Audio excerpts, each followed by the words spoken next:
Ada tulisan yang dibuat oleh Denny Indrayana yang isinya sangat menarik, dan Denny Indrayana mengklaim bahwa tulisan ini berasal dari sumber yang terpercaya.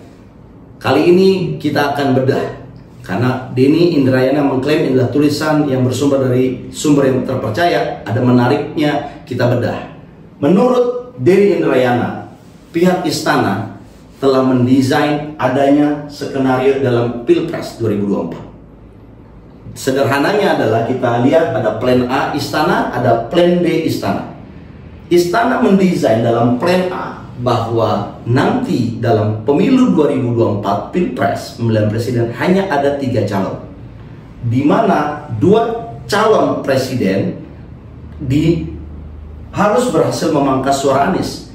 Makanya komposisi 2 calon presiden itu harus beririsan dengan suara pendukungnya Anies.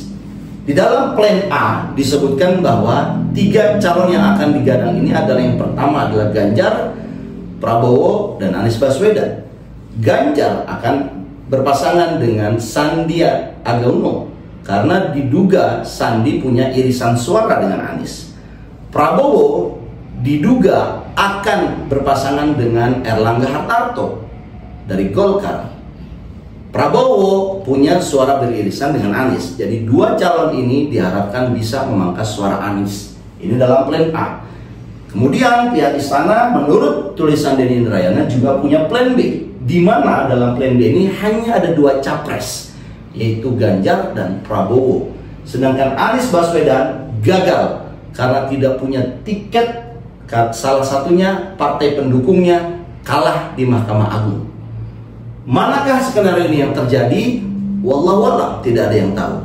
Tetapi kita sebagai pecinta demokrasi merasa marah apabila ada skenario seperti ini. Lantas kita sebagai publik harus berbuat apa? Saya usulkan ada 4 hal yang dilakukan oleh publik. Pertama, publik harus paham adanya skenario penjegalan suara rakyat tersebut.